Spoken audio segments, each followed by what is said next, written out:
Hello everybody, this is JD. I am recording now. Okay, any of you who are interested, I did a video that's going to be on YouTube that's dealing a little bit with socialism and why it wouldn't work in this country, and people who are on social service programs like welfare understand state aid, federal aid, that you would be the first kicked off those programs if socialism ever really became a major portion of the United States, because socialism cannot afford to have dead weight. Now, to get back to our this video. This video deals with my qualifications as president. What makes me qualified? Every now and then now I get people who like me and are supporting me strongly will send me a private email saying, I really want to support you and everything, but your qualifications. My qualifications is 26 years experience, well, approximately 26 years, with constructive time. Constructive time is when you ship over 6 months early. They count it as complete. Let's say you enlist for 4 years, and in 3.5 years you ship over. They give you time of 4 years. So I'm somewhere around 26 years with constructive time, somewhere around 24, 25 years actual military. I've learned what a leader is. Okay? I have an advantage, a big advantage, over anybody that is a political party running. You see, when I become elected, I get elected as president, I can bring in the best qualified people to do the job. I'm not going to bring in friends. I'm not going to bring in buddies. I'm sorry. I don't do that. I'm going to bring in qualified people. What does that mean? There's going to be somebody in the White House with me that's from Greenpeace. Whoa, wait a minute. They are, yes, but they have a lot of important information that I need, that they keep on top of. At the same time, there's going to be somebody from the NRA. And there's going to be someone from other different groups. But you see, I have the option of choosing all, because I'm not a political party. I will be a leader, and there I have the experience. To give you a prime example, I was in a foreign country, which I'm not at liberty to say, on the other side of the world. I had 10 people under me, and I had to get them all back to the United States. And no commitment from anything on how to do it. I had to gather up my resources that I had where I was, plan a course of action, get with different people, and activate that course of action and get the job done. Now, did I succeed? Well, all 10 of them are here in the United States, and we did it in just a couple of days. So, bottom line, a leader is not the person who will tell everything that's going on. He's the man that's going to direct his assets to get a job done. That's all.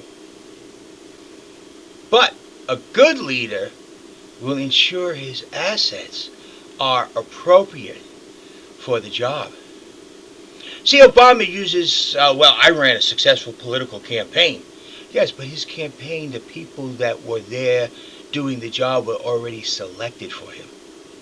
All he did was say, oh, okay, let's copy JD a lot. Let's do this. Let's do that.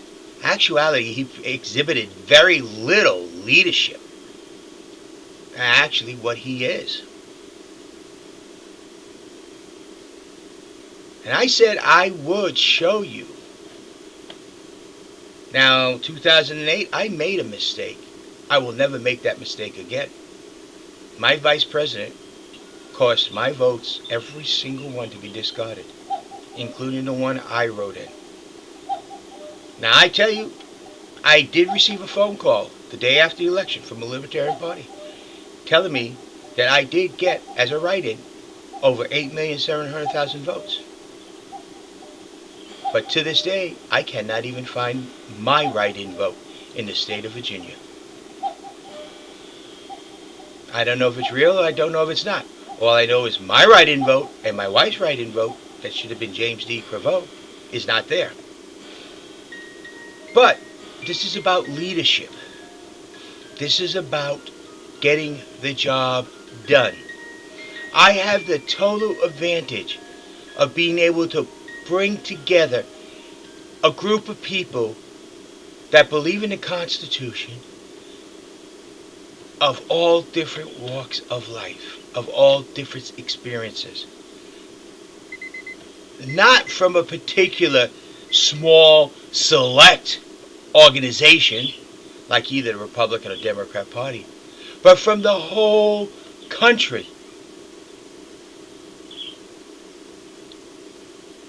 And those assets will be utilized. And they will be very productive. So people, yes, I will provide direction. And that's what a leader does, provides direction. Doesn't flounder around. But he is surrounded by the people that are extremely qualified or poorly qualified. And that's what makes him a success or failure. George Washington, as president, was not surrounded by incompetent cronies. Obama, on the other hand, is surrounded about all his cronies and friends. People who are about as incompetent in the running of a government as there could ever come. Which one is the great leader? I will bring to the White House a vast majority of extremely well qualified people who can and will do the job.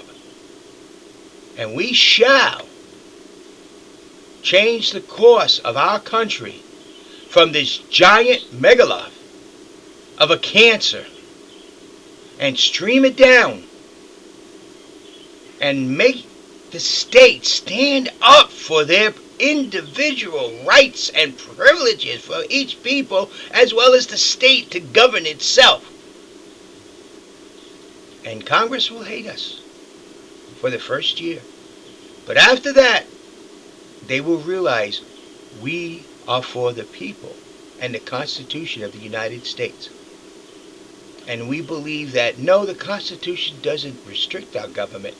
It gives us very stringent guidelines so that the people of the United States of America will have a prosperous and strong society.